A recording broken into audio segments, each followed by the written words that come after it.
পড়তে চলেছি পাইরামিস অ্যান্ড থিসবের গল্প। মেটামরফোসিসের বুক 4-এর যা অন্তর্গত। তাহলে চলো শুরু করা যাক। Pyramus and Thisbe lives next door to each other in the lofty city whose walls of brick are said to have been built by Semiramis. Pyramus was the most handsome of young men and Thisbe the fairest beauty of the East. Living so near, they came to know each other and their friendship was begun in time. Love grew up between them and they would have been married but their parents forbid it. Nonetheless, for this, their parents could not forbid. Both their hearts were caught a love's snare and both burned with equal passion. No one shared this secret. They communicated by nods and signs, and the more it was concealed, the more their hidden love blazed up. তো পাইরামিস and থিসবি ছিল দুজন লাভার যারা queen সেমিরামিসের তৈরি করা একটা উঁচু শহরে থাকতো, যা দেয়ালগুলো কুইন সেমিরামিসের আমলে তৈরি হয়েছিল। এবং পাইরামিস খুব সুন্দর ইয়ংম্যান ছিল এবং থিসবি ছিল পূর্বের সব থেকে সুন্দরী মহিলা। তারা তাদের বাড়ি খুব কাছাকাছি ছিল, তারা একে অপরকে জেনেছিল এবং তারপর তাদের মধ্যে ফ্রেন্ডশিপ তৈরি হয়েছিল, তারপর তাদের মধ্যে লাভ তৈরি হয়েছিল এবং তারা হয়তো বিয়েও করে নিত, কিন্তু তাদের প্যারেন্টসদের জন্য সেটা করতে পারেনি।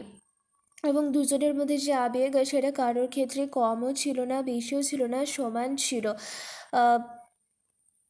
তারা ইশারার মাধ্যমে কথাবার্তা বলতো।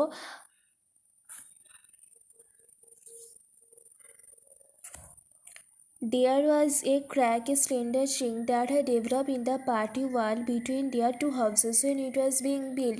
This fault had gone unnoticed for long years, and the lovers were the first to find it. Nothing can escape a lover's eyes.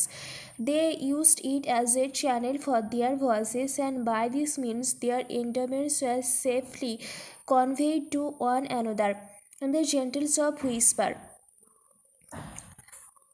তারা কী করলো, তাদের দেয়ালে একটা ফাটল অবজার্ভ করলো এবং সেটা দিয়েই তারা কথাবার্তা বলতো।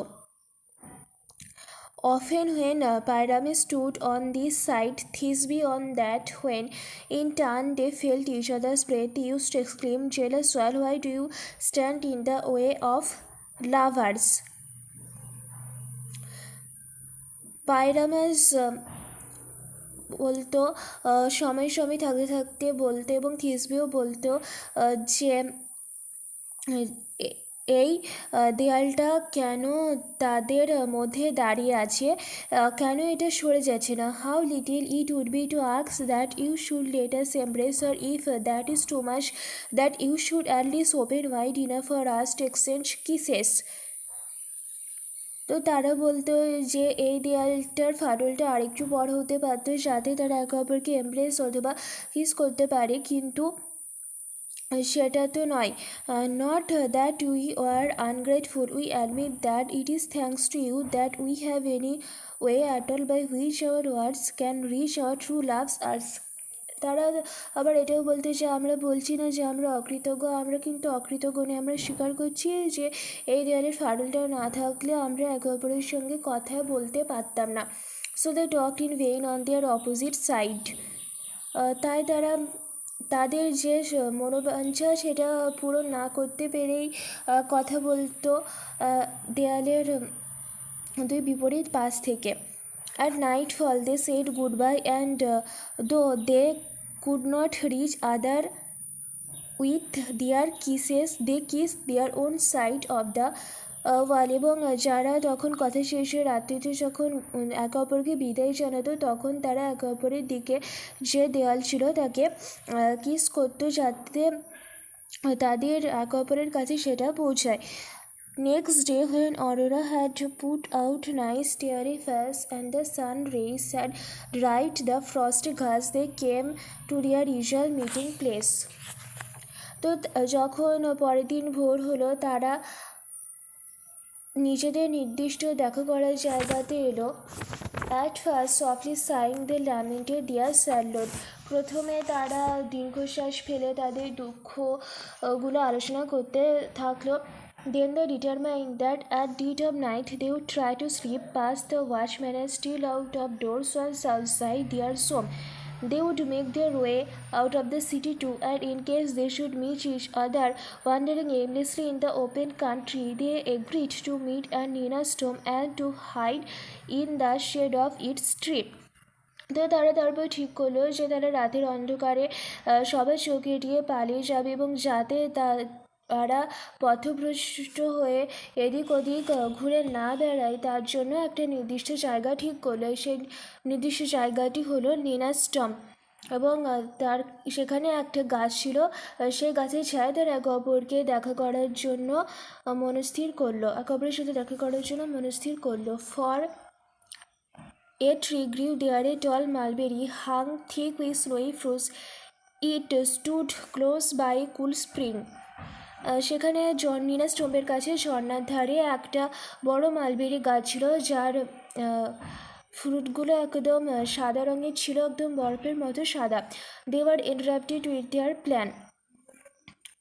তারা তাদের এই প্ল্যান করে খুশি হয়ে গেল। The daylight seem slow to river, but at last the sun plunged into the waters, and from those waters come forth at night Teethless Thisbe turned the door on its hinges and slipped out into the darkness unseen by any. Her face hidden by her veil, she came to the tomb and sat down under the appointed tree. Love made her bold. তো তাদের কথা মতো, তাদের plan মতো থিসবি প্রথমে বাড়ি থেকে বেরোলো। তার মুখটা একটা পর্দা দিয়ে ঢেকে বেরোলো এবং তাদের সেই নির্দিষ্ট স্থানে গেল। But suddenly a lioness, fresh from kill, her slaving jaws dripping with the blood of her victims, came to slake her thirst at the neighboring spring. While the animals was still some distance off, Thisbe saw her in the moonlight, frightened, and fled into the darkness of a cave, and as she ran her veil slipped from her shoulders and was left behind.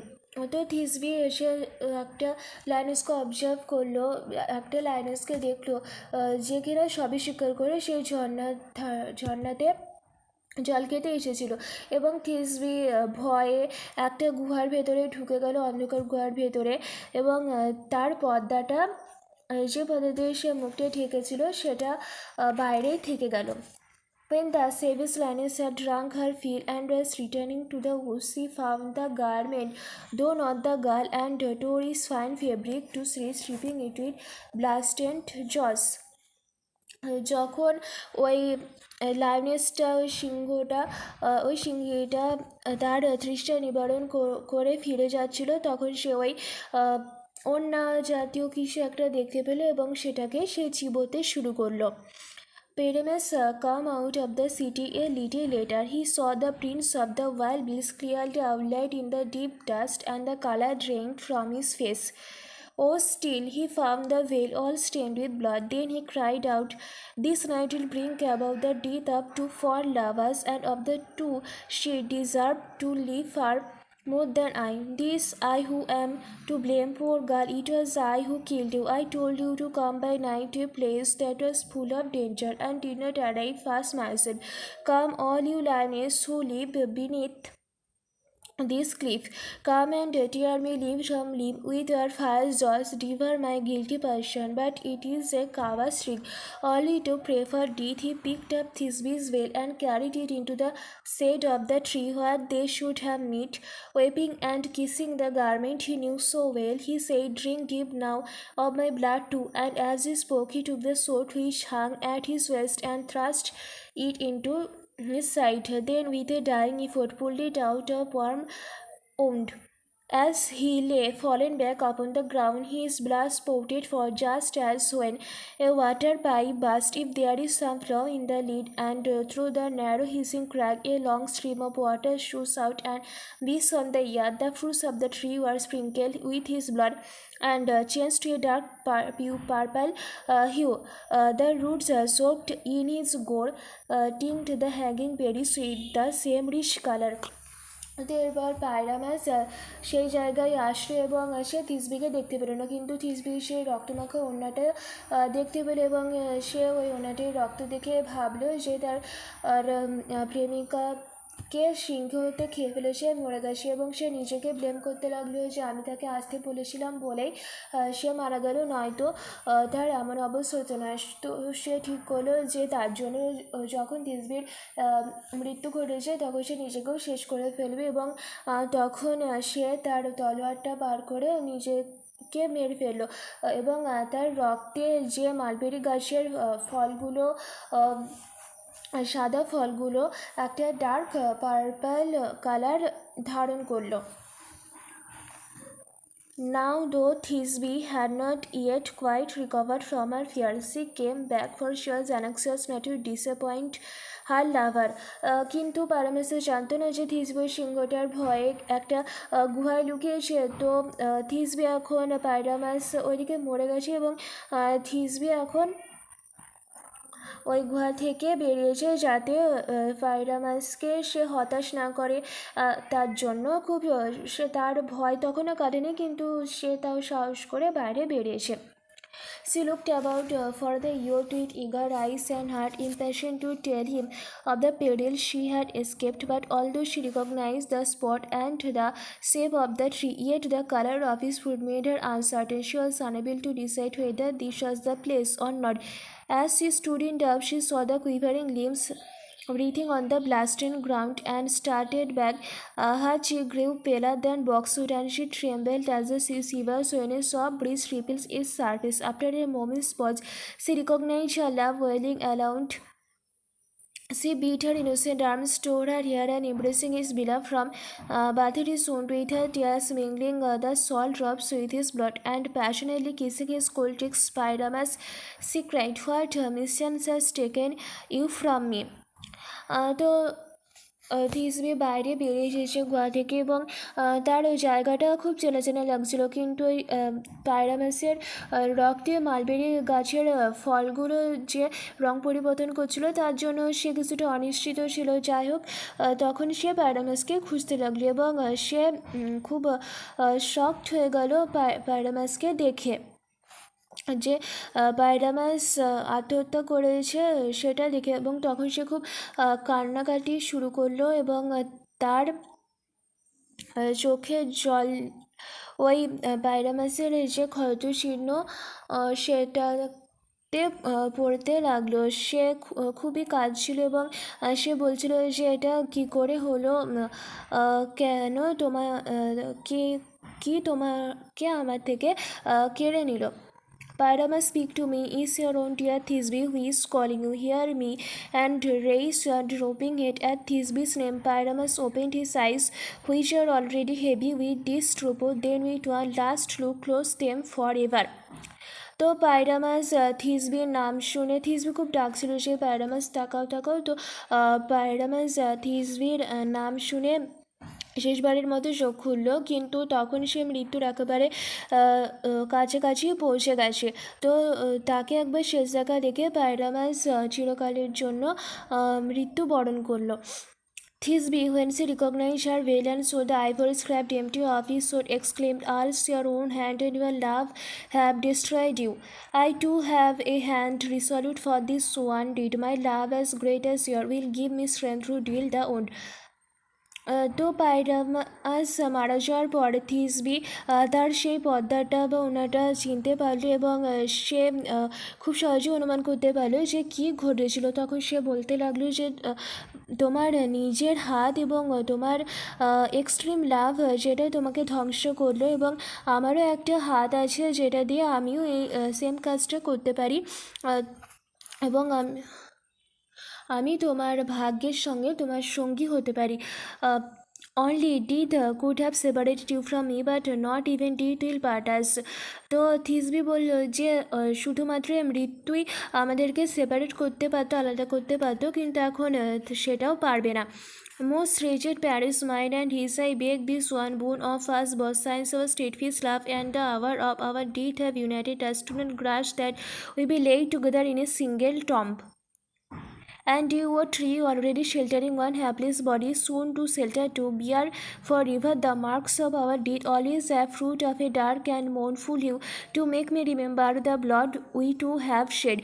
As she spoke, she placed the sword blade beneath her breast and fell forward on the steel, which was still warm for pyramus did. তো থিসবি ঠিক করলো যে সেও আত্মহত্যা করবে। তখন সে আত্মহত্যা করার আগে তাদের প্যারেন্টসদের কাছে প্রার্থনা করে গেল যে তাদের মৃত্যুর পর যেন পারমাস এবং থিসবিকে একটা কবরেই শোয়ানো হয়, এবং সেই মালবেরি গাছ যেটা কিনা পায়রামাসের রক্তে অলরেডি নিজের কালার চেঞ্জ করে নিয়েছিল, তার কাছে অনুরোধ জানালো যে এখন থেকে তুমি এই ডার্ক পার্পল কালারেরই ফল দেবে, আর সাদা রঙের ফল দেবে না। এই বলে থিসবি পায়রামাসের যে সোর ছিল সেটা নিল এবং নিজেকে মেরে ফেলল। Her prayers touched the gods and they touched the parents also, for the berry of the tree went dim in a dark purple color, and the remains of the two lovers gathered from the funeral fast rest together in a single urn. তার এই প্রার্থনা তাদের পিতামাতা এমনকি ভগবানদেরও touch করেছিল, মানে ভগবানদেরও touch করেছিল, এবং তখন থেকে যখন মালবেরি গাছের ফলগুলো পাকে তখন সেটা আর সাদা না হয়ে ডার্ক পার্পল কালারের হয়, এবং তাদের যে অস্থি সেটাও একই পাত্রে রাখা হয়েছিল থিসবির প্রার্থনা অনুসারে। তো এখানে মেটামরফোসিস মানেই পরিবর্তন, এবং আমরা গল্পের শেষে দেখি যে মালবেরি গাছের ফলগুলো সাদা থেকে একটা ডার্ক পার্পল হিউ মানে প্রায় লাল রং ধারণ করেছিল, এবং এই পাইরামাস এবং থিসবির ভালোবাসার প্রতীক হিসেবে এখনও এই রংটা বহন করে চলে। এবং মেটামরফোসিসের যে গল্প কটাই আমরা দেখতে পাই, মেটামরফোসিসে সব কটাতেই পরিবর্তন ঘটে, কারণ মেটামরফোসিস মানে পরিবর্তন, এবং তার জন্য এই সবকটা গল্পেই কিছু না কিছু পরিবর্তন ঘটে।